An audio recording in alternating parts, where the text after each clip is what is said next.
Di part sebelumnya, kita diperlihatkan tim Yujiu terpojok oleh tim manusia. Bukan mereka lemah, tetapi mereka kalah dalam jumlah. Di tempat lain, para King Kong dibombardir dengan puluhan rudal oleh pasukan udara manusia.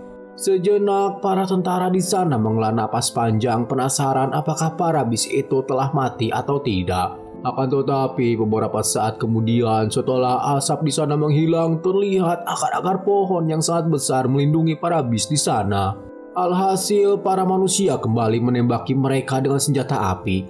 Sedangkan di udara, Falcon dengan mudah menghancurkan pesawat-pesawat musuh.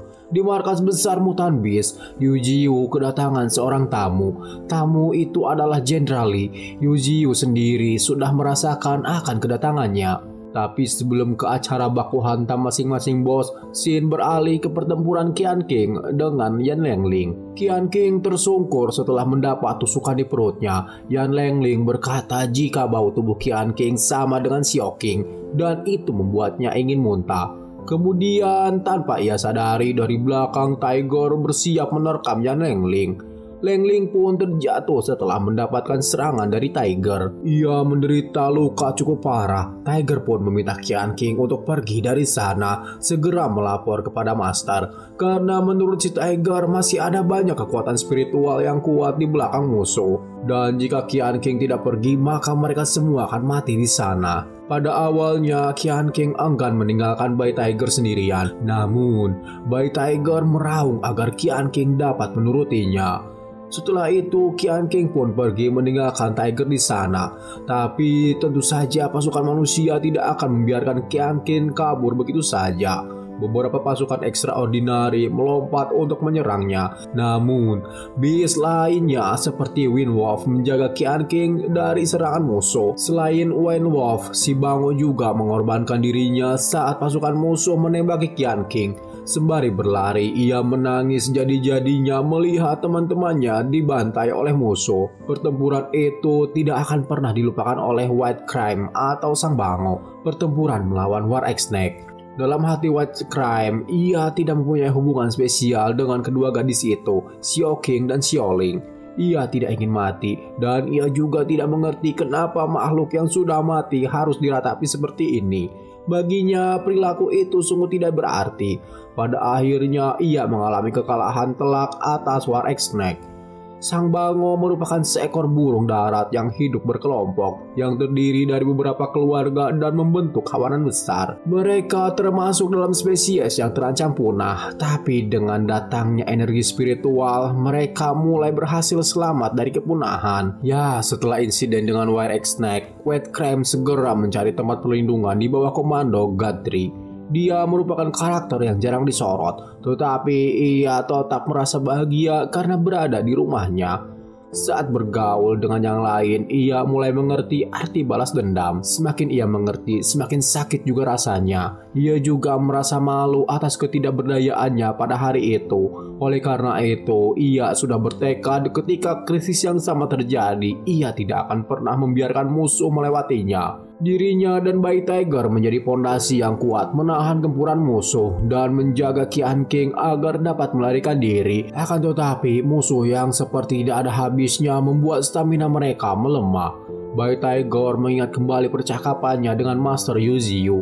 Jika dirinya hanya mengandalkan kekuatan tubuhnya saja, semua akan melemah pada waktunya. Jadi Yujiu meminta bayi Tiger untuk memperkuat pikirannya, instingnya. Hal itu akan menciptakan sebuah keberanian yang tak pernah gentar menghadapi musuh yang kuat dan sebuah tekad untuk memikul semua tanggung jawab. Kembali ke masa sekarang, saat ini bayi Tiger dikepung dari segala arah oleh para manusia. Dan beberapa waktu berlalu, sebuah pemandangan luar biasa yang diperlihatkan oleh sang raja berdiri di atas tumpukan mayat musuh. Flash yang melihatnya pun merasa dia adalah seekor kucing yang bodoh. Ia memikirkan sikap sang raja yang muncul dalam diri pada bayi Tiger, apakah saat mereka berpisah dengan keluarganya, atau saat pertama kali mendapatkan buruannya, atau ketika pertama kali menghadapi situasi antara hidup dan mati, kemudian menunjukkan keberanian yang tidak pernah gentar.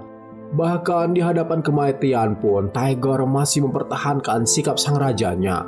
Blue Mantis menangis jadi-jadinya melihat keadaan bayi Tiger yang mengenaskan. Tubuhnya dikuliti oleh para manusia. Hal itu juga membuat Flash semakin edan, semakin ijit, dan semakin membenci manusia. Di tempat lain, si Jabrik meminta si monyet untuk beristirahat. Kemudian terdengar suara dari manusia yang sedang mencari mereka.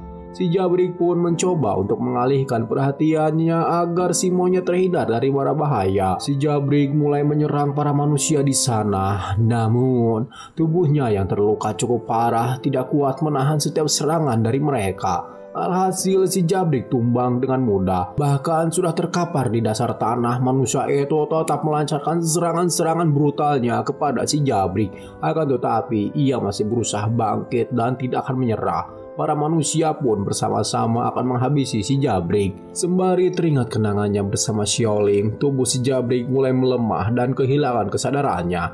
Tapi para manusia itu tetap tidak menghentikan serangannya. Lalu di momen yang pas, si Jabrik mengaktifkan bom yang ia curi dari para manusia itu. Dan boom, ledakan besar menghanguskan mereka. Di alam baka, si Jabrik bertemu lagi dengan Xiaoling, sahabat dekatnya. Ia langsung memeluknya seerat mungkin sambil menangis sejadi-jadinya. Kerinduan dan kehilangan yang teramat dalam dirasakan oleh si Jabrik kepada Xiaoling. Xiaoling pun menenangkannya dan berkata jika semua sudah berakhir. Dan kita diperlihatkan kondisi si Jabrik yang berlumuran darah. Si monyet yang mendatanginya hanya bisa terperangah. Lalu terdengar suara seseorang yang meminta tolong. Tetapi ia sambil menghardik si Jabrik dengan berkata jika ia akan menguliti si Jabrik dan tidak akan membiarkannya mati dengan tenang. Mendengar sahabatnya diancam seperti itu membuat Golden Monkey edan. Ia langsung menghantam wajah salah satu pasukan manusia itu dengan tongkat saktinya. Ya, setelah babak belur dihajar si monyet, manusia itu memohon ampunan. Ia juga akan meninggalkan hutan ini lalu meminta si monyet untuk tidak membunuhnya. Tetapi si monyet yang sudah emosi tidak sudi sedikit pun untuk memberinya ampun. Dan singkat saja, si manusia tadi babak belur dengan wajah yang tidak mengrupa. Si monyet yang tubuhnya dipenuhi luka menggendong si Jabrik dengan sisa-sisa tenaganya. Ia berniat untuk membawanya ke tempat si babi berada. Dan kini mereka kembali bersama, walau bukan untuk bermain, melainkan untuk mati bersama. Kemudian scene beralih memperlihatkan Qian King yang berhasil menjauh dari medan pertempuran. Lalu di balik semak-semak terlihat sosok yang mendekat ke arahnya. Dilihat dari warnanya itu adalah bayi Tiger. Akan tetapi yang keluar dari balik semak-semak adalah Yan Lengling memakai kulit dari bayi Tiger. Dia menyeringai jahat dan berkata jika kulit si Tiger itu sangat lembut. Mendengar itu, sontak membuat Qian King marah dan menyerang Yan Lengling. Akan tetapi serangan Qian King dengan mudah dihindari. Dan Yan Lengling langsung menerkam tubuh Qian King dengan kelima jarinya. Tapi untung saja sebelum Qian King benar-benar tewas, King Zhao dan Leng Feng datang menolong Qian King. Yan Lengling dan si Dracula terkejut dengan kehadiran mereka berdua yang merupakan seorang manusia. Dracula lalu meminta Yan Lengling untuk mundur karena dia tidak akan bisa menghadapi King Zhao dengan level kekuatannya sekarang. Di tempat lain, Yu Jiu telah kedatangan seorang tamu yang tidak lain dan tidak bukan adalah Jenderal Li. Jenderal Li langsung menyapa Yu Jiu dan ia langsung merasakan kalau Yu Jiu merupakan bos di sana. Ya, Yu Jiu dengan tenang menjawab kalau dirinya adalah bos di hutan ini. Mendengar ada bis yang dapat berbicara membuat Jenderal Li lewas. Sebetulnya ia telah curiga bahwa ada bis yang memiliki kecerdasan layaknya seorang manusia. Bahkan setelah melihatnya secara langsung, hal ini tetap saja menakjubkan. Tapi hal itu tidak membuat sang jenderal gentar. Ia langsung mencabut katana miliknya. Sedikit profil dari Jenderal Li. Ia merupakan seseorang yang telah mencapai extraordinary second order.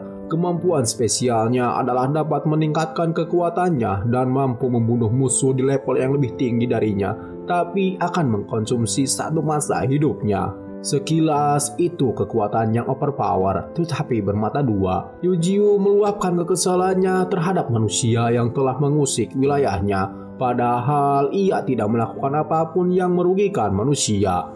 Si jenderal berdalih jika para beast tidak seharusnya tinggal di tempat milik manusia, maka dengan menyingkirkannya akan membuat kehidupan umat manusia menjadi damai. Yujiu semakin dibuat emosi dengan statement tempat ini milik manusia, karena pada dasarnya ia dan para beast lainnya berhak untuk mendapat kehidupan. Langsung saja pertempuran mereka pun dimulai. Jenderal Lee menghunuskan pedangnya ke arah Yujiu, akan tetapi akar Yujiu menangkisnya, membuat pedang milik Jenderal Lee hancur, dan Yujiu memanfaatkan momen itu untuk melilit tubuh Jenderal Lee dengan akar-akarnya. Beberapa saat yang lalu, sebelum pengepungan besar-besaran dilakukan oleh para prajurit manusia, satelit mendeteksi kondisi abnormal di sebuah pegunungan yang diselimuti kabut yang sangat tebal. Dan satelit juga menampilkan area Mystic Mountain sebelum munculnya energi spiritual di sana. Tempat itu bernama Beiyu, tempat di mana markas utama geng Yujiu berada. Komandan Chen telah melakukan penelitian jika organisasi yang mengendalikan tempat itu adalah manusia. Tapi seiringnya waktu berjalan, kemungkinannya bukanlah seorang manusia, karena pada momen kabut bis menghancurkan alat pengintai terekam sebuah siluet tinggi besar di sana yang belum bisa diidentifikasi jenis bis itu. Dan setelah menggunakan aplikasi anti-noise tingkat tinggi, hasil akhirnya adalah sebuah sosok monster pohon. Mengetahui itu, orang-orang di sana sangat terkejut karena tidak menyangka ada pohon yang dapat menjadi raja di sana. Tapi dapat mengendalikan 8 Peregrine Falcon dan membuat buaya di level Extraordinary First Order menuruti perintahnya, maka kekuatan spiritual si pohon pasti sangat besar. Dan itu adalah misi Jenderal Lee untuk mengungkap kebenaran dari sosok pemimpin di sana. Kembali ke pertempuran Yujiu dengan Jenderal Lee. Terlihat jenderal hampir terbunuh oleh Yujiu. Namun, Yujiu masih berbaik hati mengajaknya berunding. Karena sejatinya Yujiu sama sekali tidak berniat memulai perang dengan manusia. Tapi kenapa manusia mengusik kehidupannya? Dan jika Jenderal Lee beserta para manusia lainnya mundur dari wilayahnya, Yujiu berjanji tidak akan menginvasi pemukiman manusia. Akan tetapi, Jenderal Lee tidak percaya begitu saja dengan perkataan Yujiu. Karena ia merasa para beast pasti akan berkhianat. Ditambah teknologi manusia saat ini jauh lebih canggih, teknologi yang dapat mengalahkan para mutan beast. Dan ia baru saja mendapatkan informasi kelompok beast yang mencoba menghadang pasukan manusia telah dikalahkan, kelompok si Musang Madu dan Bay Tiger. Saat ini Yujiu bagaikan seekor gajah dan para manusia adalah semut kecil yang akan menggigit Yujiu ramai-ramai. Dengan begitu para manusia akan bertahan dan hidup dengan damai. Sambil menahan amarahnya, Yujiu berkata, jika ia sudah tahu hal itu, perangnya saat ini tidak mungkin dimenangkan tanpa pengorbanan. Tapi bukan berarti mereka takut mati. Dunia ini milik semua makhluk hidup dan para beast tidak akan menyerah. Bertarung dan bertahan hidup adalah satu-satunya cara yang bisa Yujiu dan familiarnya lakukan. Bahkan jika para beast menerima kebencian dari dunia ini, Yujiu pun berteriak mengeluarkan semua amarahnya. Hei manusia, sejak kapan dunia ini menjadi milik kalian? Padahal para manusialah yang memulai perang ini. Dan Yujiu berjanji akan membalaskan dendam familiarnya di masa depan. Karena dimanapun ia tinggal, ia tidak membutuhkan izin dari siapapun. Dunia ini adalah tempat bagi semua makhluk hidup. Dan manusia adalah aib bagi dunia ini karena perilakunya yang merusak. Melihat keluarganya mati, Crocodile sangat marah. Ia berteriak sekencang-kencangnya dan berjanji akan membantai semua manusia yang telah membunuh rekan-rekannya. Di tempat lain, King Zhao dengan mudah dikalahkan oleh Dracula. Flash yang datang membantu pun tidak berdampak apa-apa. Setiap serangannya dapat ditangkis oleh si Dracula. Flash sangat edan, tapi juga senang karena menemukan orang yang telah membunuh Bay Tiger dengan sadis.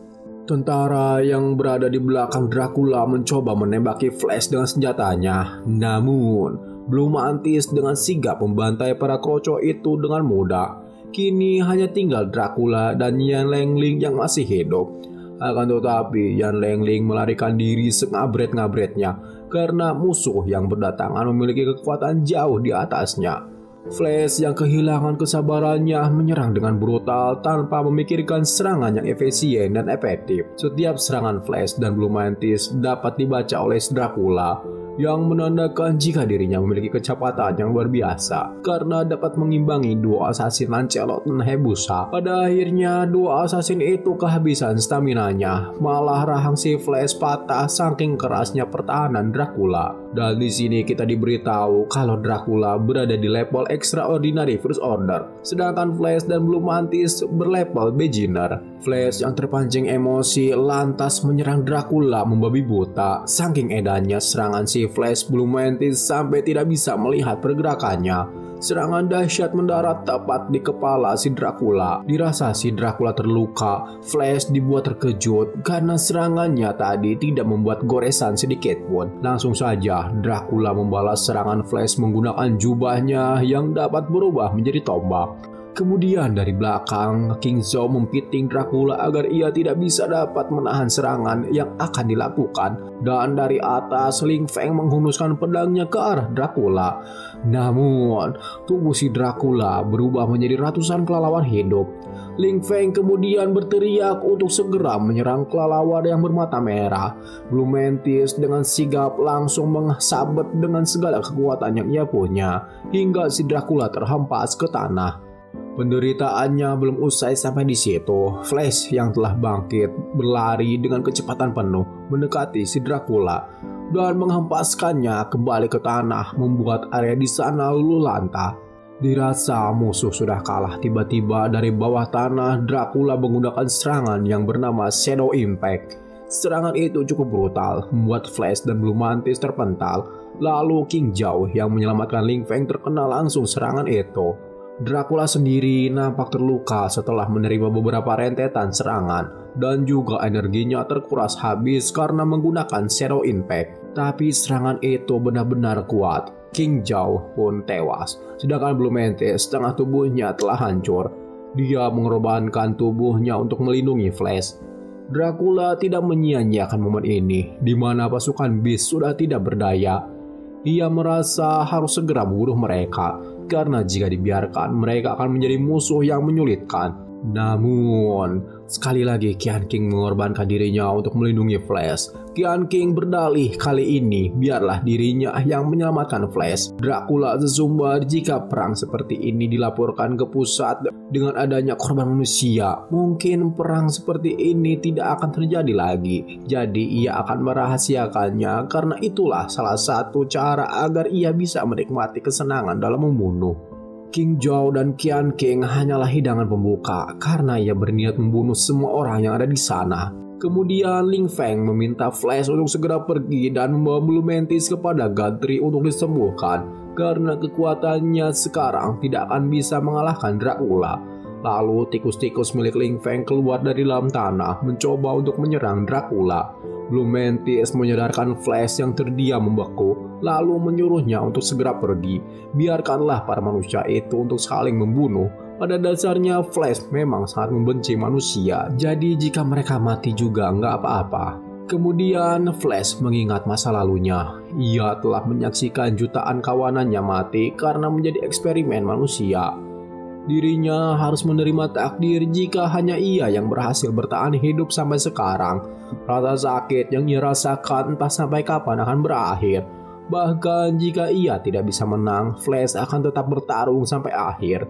Kemudian Blue Mantis menghajar Flash untuk kembali menyadarkannya kalau mereka tidak akan pernah bisa mengalahkannya. Sambil berlinang air mata, Flash berkata kalau ia sudah mengetahui itu. Tapi setidaknya ia tidak mati sia-sia karena Godfrey memintanya untuk melindungi tempat ini dan ia harus melakukannya walau harus kehilangan nyawa. Ditambah keluarga barunya juga telah mati. Kalaupun sekarang melarikan diri, Flash menganggap itu tidak ada bedanya dengan kematian. Mendengar itu membuka pandangan Blue Mantis, ia pun berkata, jika Flash berniat menang melawannya, bahkan harus mengorbankan nyawa, maka Blue Mantis meminta Flash untuk memakan tubuhnya dan biarkan tubuhnya menjadi sumber kekuatan bagi Flash. Mendengar itu, Flash nampak bingung. Blue Mantis kemudian menjelaskan jika ibunya memakan ayahnya dan lahirnya dia, tubuh ayahnya menjadi sumber kekuatan ibunya. Lagian Blue Mantis juga merasa ia akan segera mati dengan luka separah itu. Flash bergumam kalau hal ini sungguh cara mati yang konyol. Blue Mantis pun menjawab, ia tidak mengalami kematian yang konyol. Ia memilih pergi dari rasnya karena ingin hidup dengan pilihannya sendiri. Dan sekarang ia membiarkan Flash memakannya itu atas pilihan hidupnya. Maka dengan begitu, kekuatan dan kecepatan miliknya akan menjadi milik Flash juga. Flash semakin mewek dibuatnya karena ia sudah kehilangan banyak temannya. Ia juga tidak ingin kehilangan Blue Mantis yang sudah ia anggap sebagai rival. Blue Mantis kembali meyakinkan Flash. Sekarang hanya bicara saja sudah membuatnya kesakitan. Ia beserta pasukan bis lainnya sudah sampai sejauh ini untuk melindungi rumah mereka dan keluarga mereka. Sampai detik ini keberadaan keluarga mereka sudah menghilang. Semuanya sudah mati.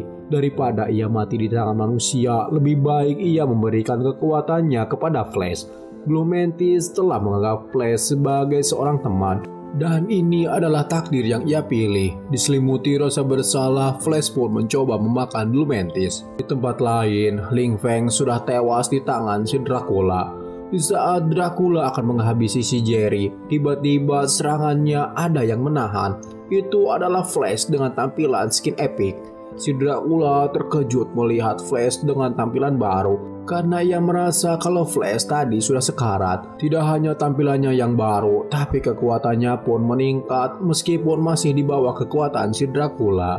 Dracula sesumbar jika rekan-rekan Flash telah mengorbankan nyawa mereka, tapi Flash tidak menggunakan pengorbanan mereka dengan benar. Bahkan jika saat ini Flash bertambah kuat, tapi levelnya masih berada di bawahnya.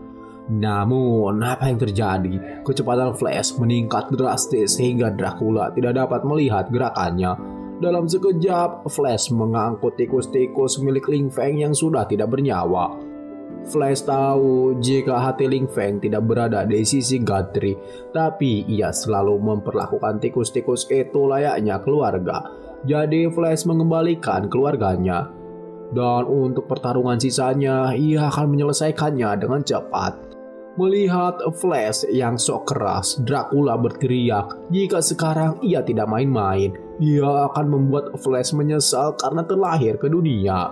Namun, satu bogeman mendarat di wajah Dracula hingga membuatnya babak belur hanya dengan satu kali pukulan. Flash sendiri tidak akan langsung membunuh Dracula. Ia akan menyiksanya tanpa henti dan secara perlahan hingga Dracula merasakan rasa sakit yang teramat dalam. Dracula pun merasa heran kenapa Flash yang berada di level Beginner 9 mampu mengimbangi dirinya yang berada di level Extraordinary First Order. Lalu si Dracula mengeluarkan semua kekuatannya, baku hantam tidak dapat dihindarkan. Dengan percaya diri, Dracula berkata apa gunanya kecepatan kalau hanya berada di level Beginner. Pada akhirnya ia akan mati di tangan kekuatan extraordinary. Namun sekali lagi Flash membungkam bacotan si Dracula dengan cara membogem wajahnya.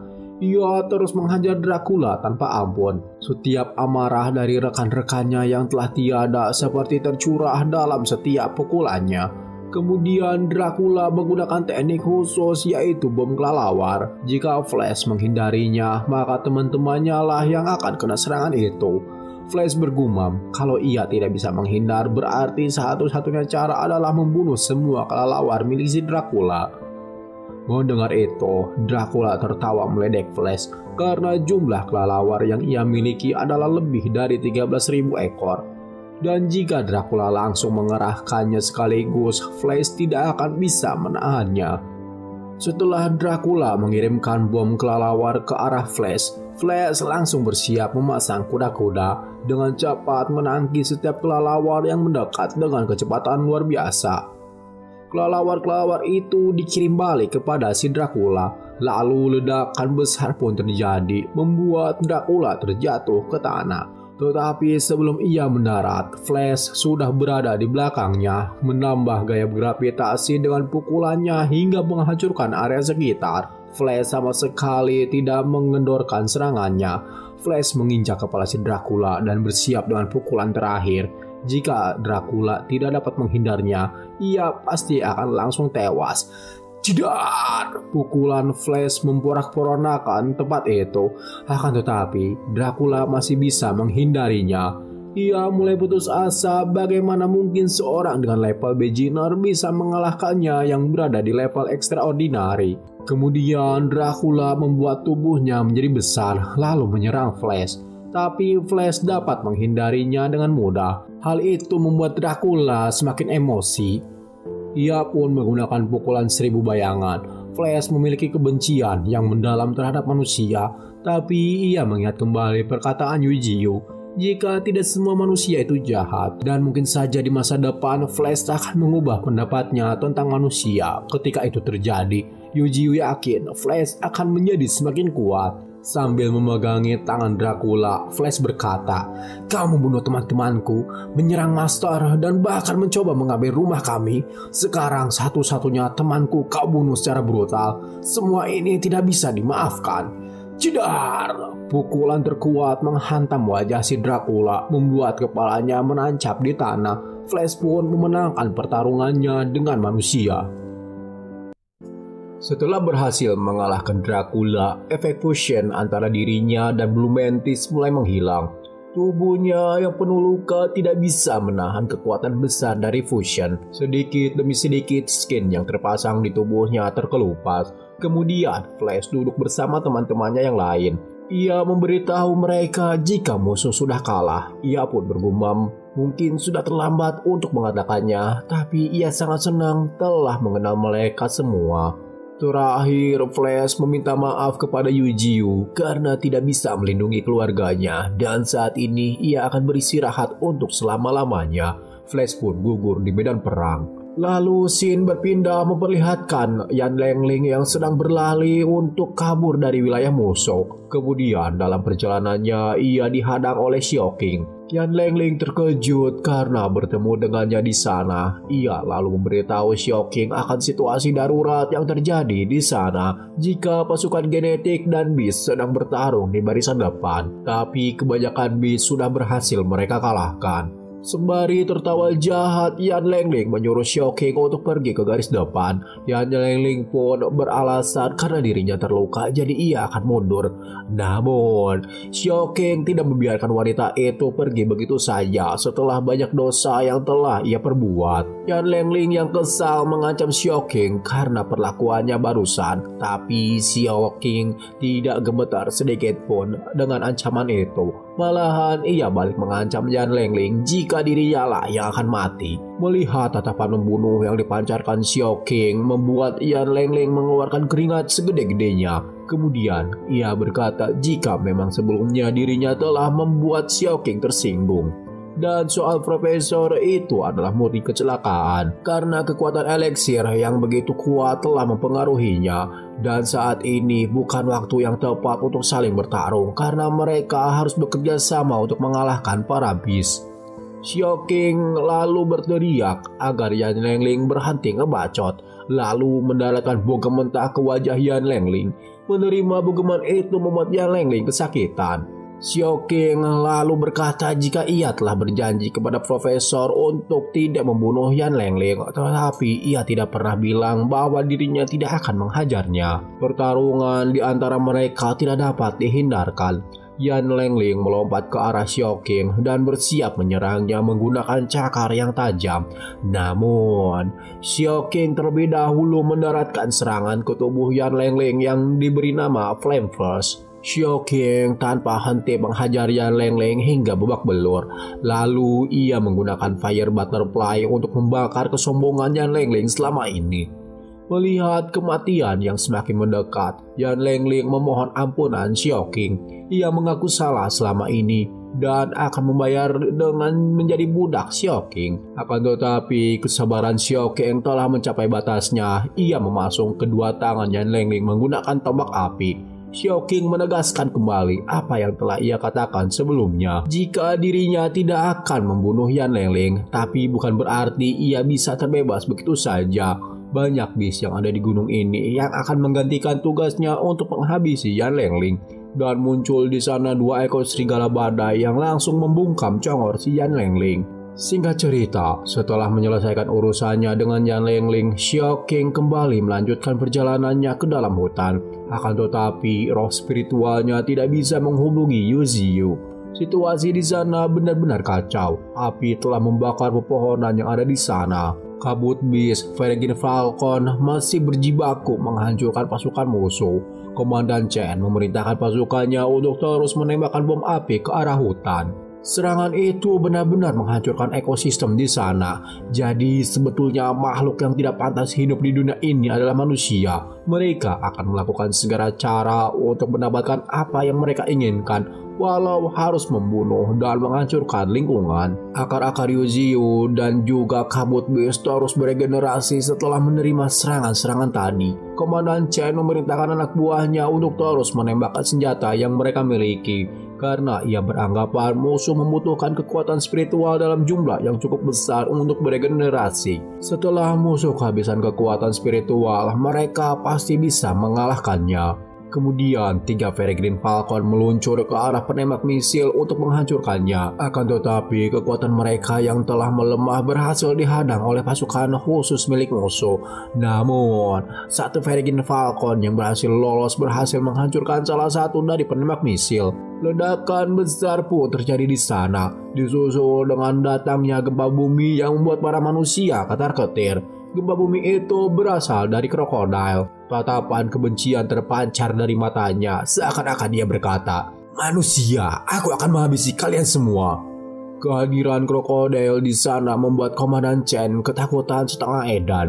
Peluru yang ditembakkan tentara di sana hanya terasa menggelitik. Pasukan khusus musuh juga tidak dapat berbuat apa-apa. Mereka langsung tumbang setelah menerima serangan ultrasonik milik krokodil. Krokodil yang sudah tidak bisa menahan amarahnya mengamuk menghancurkan apapun yang ada di hadapannya. Sebelumnya, Master memintanya untuk tidak menyerang manusia, tapi kali ini ia dapat dengan leluasa mengobrak-ngabrik apapun untuk membalaskan dendam saudara-saudaranya yang telah dibantai oleh para manusia laknat.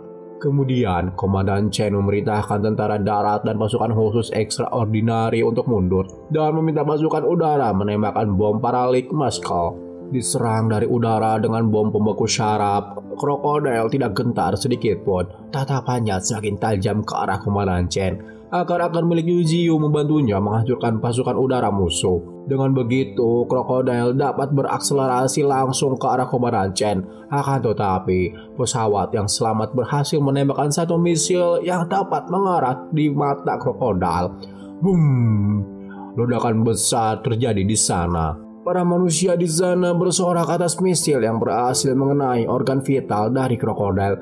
Namun, di balik kepulan asap terlihat 2 bola mata yang menyala-nyala. Apa kau pemimpin mereka? Jika aku membunuhmu, maka semua ini akan berakhir. Krokodil membuka mulutnya lebar-lebar, bersiap melahap Komandan Chen. Tapi sebelum dikerenyes Komandan Chen sesumbar jika manusia tidak akan kalah oleh para Beast, yang padahal mah Yuziu beserta familiarnya tidak berniat sedikit pun menginvasi pemukiman manusia. Malahan mereka berusaha menyelamatkan manusia di gunung itu dari monster-monster buas. Krokodil yang telah berhasil membunuh Komandan Chen dibombardir oleh pasukan udara musuh. Scene kemudian berpindah ke markas pusat di mana Pak Presiden sedang memantau jalannya pertempuran. Ia lalu mempertanyakan suatu benda yang telah dipersiapkan untuk perang kali ini. Benda yang dimaksud Pak Presiden adalah sebuah misil khusus yang akan diluncurkan tepat mengarah kepada bos Beast yaitu Yuziu.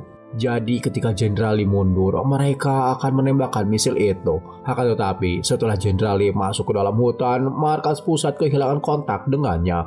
Ya, karena saat ini Jenderal Li sedang kesusahan melawan Yuziu. Regenerasi cepat yang dilakukan Yuziu membuat Jenderal Li kerepotan. Ia lalu meningkatkan kekuatannya, karena jika tidak bertindak dengan cepat maka ia akan mati sia-sia. Skill pasif Jenderal Li aktif. Saat ini ia berada di level Extraordinary Third Order, tetapi peningkatan kekuatan itu membuat masa hidupnya hanya tinggal 5 jam saja. Pukulan kuat dilancarkan Jenderal Li tepat mengarah ke bola inti milik Yuziu. Namun, Jenderal Li dibuat terkejut karena seluruh kekuatan yang dipusatkan kepada tinjunya tadi tidak membuat Yuziu tumbang. Apa cuma segini saja kekuatan dari seorang Extraordinary Third Order, kata Yuziu dengan senyum mengejek. Kekuatan Jenderal Li saat ini setara dengan Extraordinary Third Order, tetapi ia hanya bisa meninggalkan goresan kecil. Banyak orang bergantung kepadanya untuk menuntaskan misi kali ini. Jadi Jenderal Lee merasa ia tidak boleh kalah. Ia harus terus bertarung. Mendengar itu membuat Yujio semakin murka. Karena apa yang Jenderal Lee ucapkan seperti menganggap jika familiar Yujio pantas mati. Dan hanya para manusia saja yang pantas hidup di dunia ini. Para manusia mengirimkan pemburu untuk memburu para bis dan bahkan membentuk pasukan besar untuk memburu Yujio beserta familiarnya. Jenderal Lee berdalih jika mereka melakukan itu untuk melindungi umat manusia. Yujio dengan amarah yang memuncak berkata, "Kau serius? Apa kami pernah menginvasi desa kalian? Atau apa kami pernah menghancurkan kota kalian? Hanya kalian takut kepada kami, kalian berhak untuk memusnahkan kami semua. Kami juga berhak hidup di dunia ini." Jenderal Lee hanya berdiam diri mendengar kenyataan itu.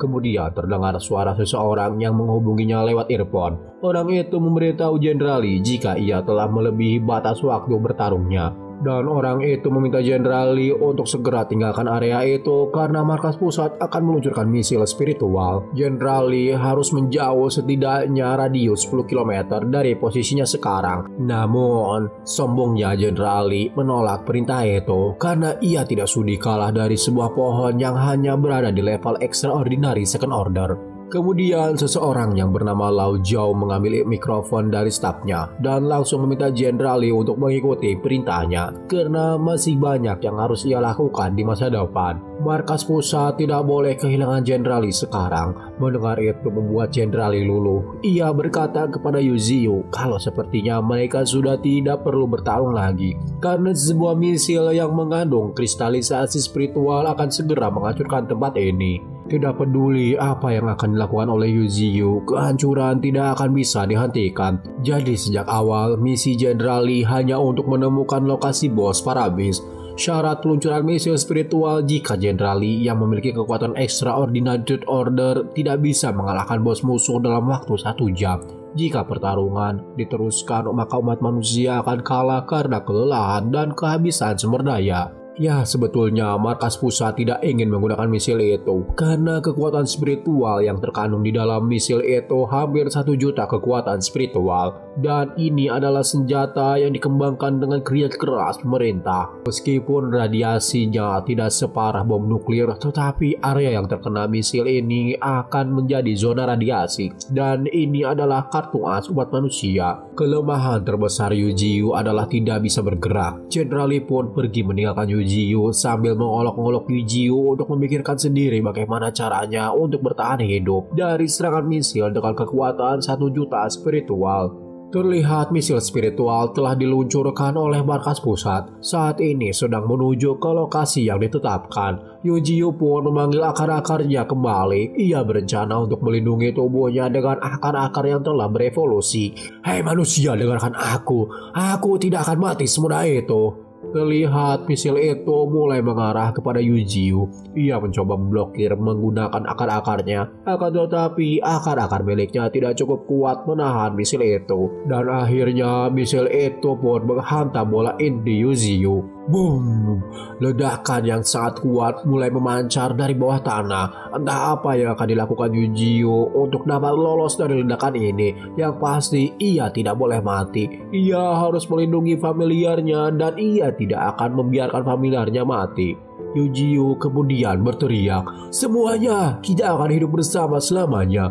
Jedar! Ledakan seperti gunung meletus terjadi di sana. Area sekitar luluh lantas seperti tertimpa hantaman meteorit.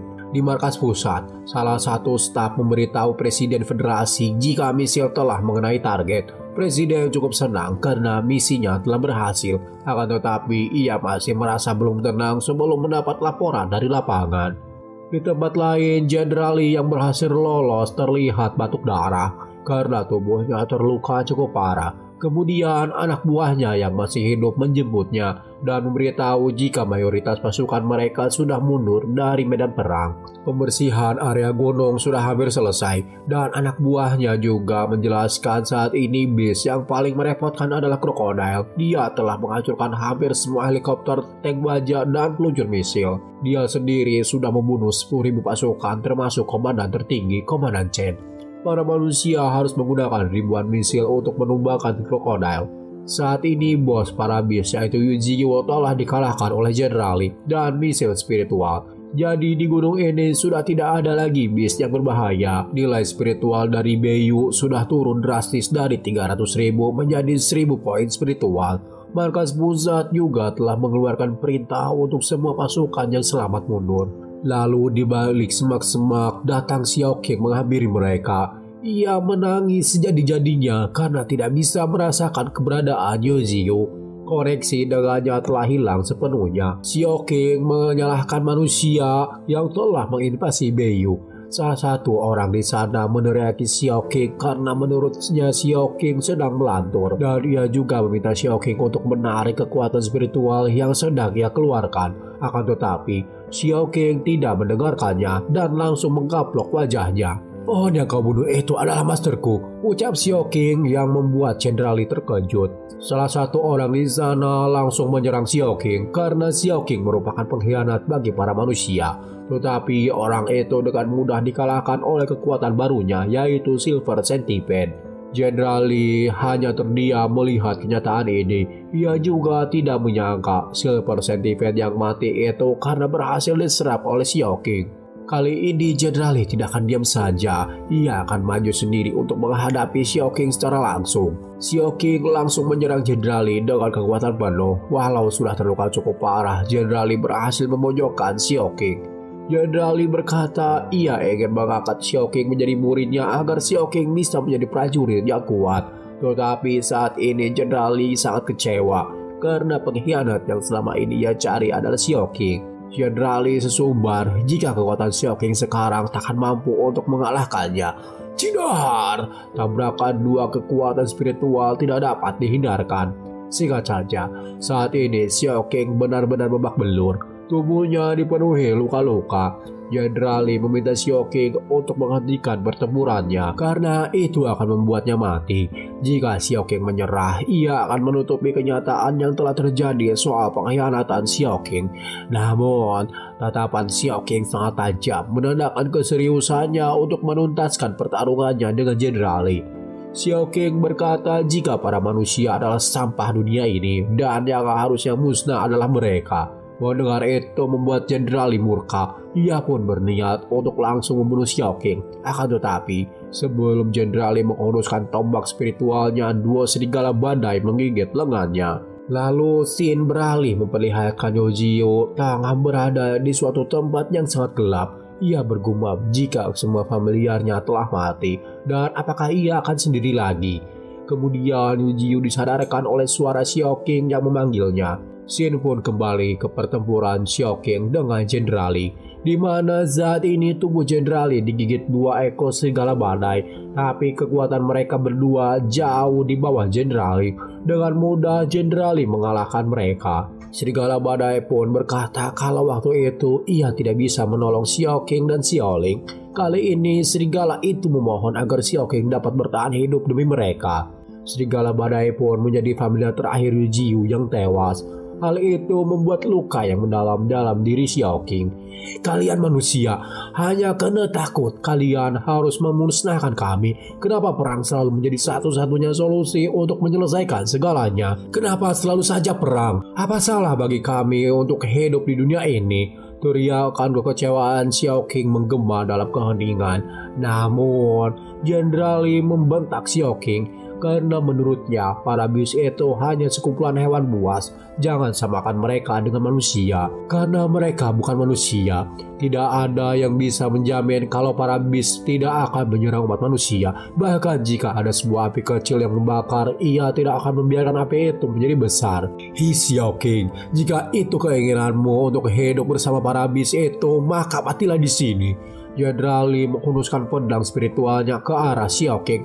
Namun, sebelum itu terjadi, dari bawah tanah melompat sosok hitam yang diselimuti api. Ya, itu adalah Yujiro. Ia masih hidup. Nampak wajah-wajah ketakutan terpancar dari para manusia. Pembadaian dimulai.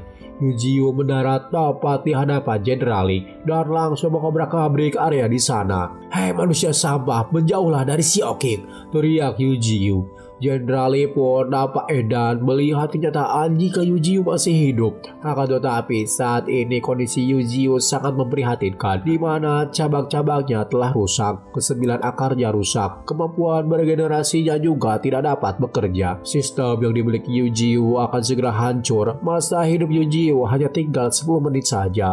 Kemudian puluhan pasukan ekstraordinari menyerang Yujiu secara bersamaan. Jenderal Li memperingatkan anak buahnya untuk tidak menyerang Yujiu karena kekuatan mereka tidak selevel dengan pemimpin para bis di sana. Dan benar saja, Yujiu dengan mudah menghabisi para manusia itu. Kalian semua harus mati. Aku akan membunuh kalian semua. Jedar! Akar-akar Yujiu membantai para manusia di sana tanpa ampun. Dan setelah para kroco musnah, kali ini pertarungan antara dua bos, yaitu Jenderal Li yang memiliki masa hidup 57 menit dan Yujiu yang memiliki masa hidup 9 menit. Jenderal Li melompat dan bersiap menyerang Yujiu dengan tombak spiritual. Serangannya itu tepat mengenai inti kehidupan Yujiu. Jenderal Li bergumam setelah terkena misil. Yujiu sama sekali bukan tandingannya. Namun, sabetan akar milik Yujiu berhasil memisahkan lengan kanan Jenderal Li, membuatnya meringis kesakitan. Sembari melilit tubuh Jenderal Li dengan akar-akarnya, Yujiu berteriak, "Dunia ini adalah tempat tinggal semua makhluk hidup." Kemudian ia melompat sekuat tenaga menuju sebuah tempat di mana para pasukan tersisa di sana. Di tempat itu terlihat King Kong dan juga krokodil telah tewas. Walau para manusia memenangkan pertempuran di sana, tetapi jumlah korban di pihak mereka terbilang cukup banyak. Hanya tersisa 30 orang dari unit khusus ekstraordinari dari ribuan yang turut andil dalam peperangan kali ini. Lalu tentara yang tersisa berniat menyisir pegunungan untuk membersihkan sisa-sisa bis yang ada.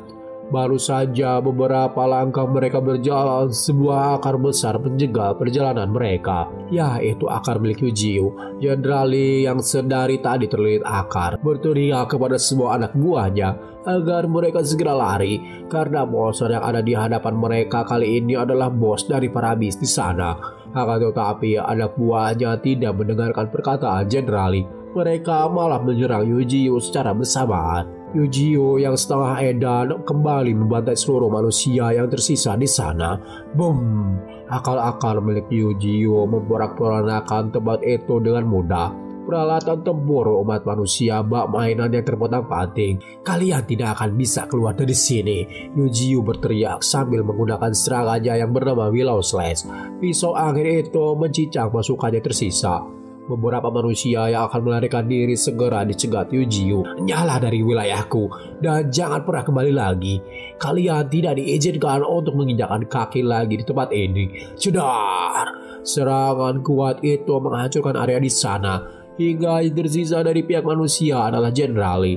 Yujiu memperingatkannya jika mulai sekarang Yujiu akan memburu para manusia sebanyak mungkin. Tidak peduli seberapa banyak pasukan yang para manusia kirim atau misil yang ditembakkan, selama para manusia itu muncul di hadapannya, Yujiu berjanji ia akan terus membunuh mereka. Akan tetapi Jenderal Li sesumbar jika umat manusia tidak akan kalah dari para monster. Di markas pusat, salah satu petinggi di sana nampak syok dengan apa yang sedang ia lihat. 50.000 pasukan umat manusia semuanya telah binasa. Setelah Jenderal Li tewas, segera Yujiu menghancurkan kamera yang masih aktif di sana. Kemudian Xiaoqing menghampiri Yujiu yang kini masa hidupnya tersisa 1 menit. Yujiu meminta Xiaoqing untuk segera pergi dari tempat ini. Identitasnya sebagai mata-mata telah sepenuhnya terhapus. Tidak ada siapapun yang tahu siapa dirinya sebenarnya. Namun, Xiaoqing tidak ingin pergi kemanapun karena ia ingin hidup bersama Yujiu dan juga saudara-saudaranya yang lain. Ya, merasa hidupnya tidak akan lama lagi, Yujiu memberitahu rahasia terbesarnya kepada Xiaoqing. Jika dulunya ia adalah seorang manusia dan tubuh yang sedang digunakan oleh Xiaoqing adalah tubuh milik adiknya yang bernama Xiaoling. Mereka tewas dalam sebuah insiden, tapi Xiaoqing berhasil selamat tetapi menggunakan tubuh Xiaoling. Setiap kali Yujio memikirkan kisah hidup mereka berdua, hatinya terasa sakit.